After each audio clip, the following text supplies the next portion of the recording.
আসসালামু আলাইকুম বন্ধুরা, চলো শুরু করি আজকের গল্প।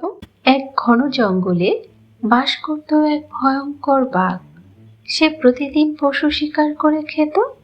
একদিন বাঘ একটি হরিণ শিকার করে খেতে বসলো, কিন্তু খাওয়ার সময় হঠাৎ একটি লম্বা হাড় তার গলার ভেতর দিয়ে আটকে গেল। বাঘ যন্ত্রণায় কাতর হয়ে গর্জন করতে লাগলো। গলায় হাড় আটকে যাওয়ায় সে না পারছে গিলতে, না পারছে ফেলতে। আহ, কেউ আমাকে সাহায্য করো। কেউ কি আমার গলা থেকে হাড়টা বের করবে? বাঘের ভয়ঙ্কর গর্জন শুনে জঙ্গলের সব পশু পালিয়ে গেল।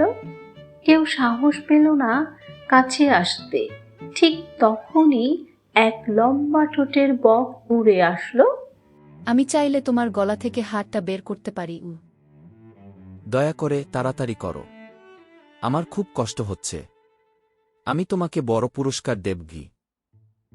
বক তখন সাবধানে তার লম্বা ঠোঁট বাঘের মুখের ভেতরে ঢুকালো। ধীরে ধীরে টেনে বের করলো সেই আটকে থাকা হাড়টা। বাঘ গলা নেড়ে স্বস্তি পেল। বক খুশি মনে দাঁড়িয়ে থাকলো পুরস্কারের আশায়।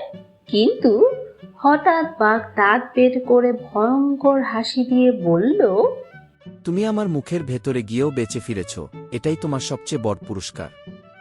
এখন চুপচাপ সরে যাও, নইলে তোমাকেই খেয়ে ফেলব। আহা, বাঘটা তো কত খারাপ।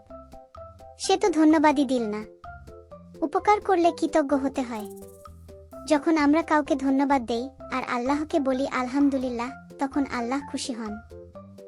হ্যাঁ বন্ধুরা, কৃতজ্ঞতা আল্লাহর কাছে সবচেয়ে পছন্দের একটি গুণ। রাসূলুল্লাহ সাল্লাল্লাহু আলাইহি ওয়াসাল্লাম বলেছেন, যে মানুষের প্রতি কৃতজ্ঞ হয় না, সে আল্লাহর প্রতিও কৃতজ্ঞ হয় না। প্রিয় বন্ধুরা ও অভিভাবকরা, এই গল্প যদি তোমাদের ভালো লেগে থাকে তবে আমাদের চ্যানেল সাবস্ক্রাইব করো। হ্যাঁ, তোমাদের সাবস্ক্রাইব আর দোয়া আমাদের নতুন নতুন সুন্দর গল্প বানাতে সাহায্য করবে। যেমন আমরা একে অপরকে ভালো কাজে সাহায্য করি, তেমনি তোমাদের সাবস্ক্রাইবও আমাদের ভালো কাজে সঙ্গী হবে ইনশাআল্লাহ। তাহলে আসুন আমরা সবাই কৃতজ্ঞ হই, ভালো কাজ করি আর আল্লাহর সন্তুষ্টি অর্জন করি।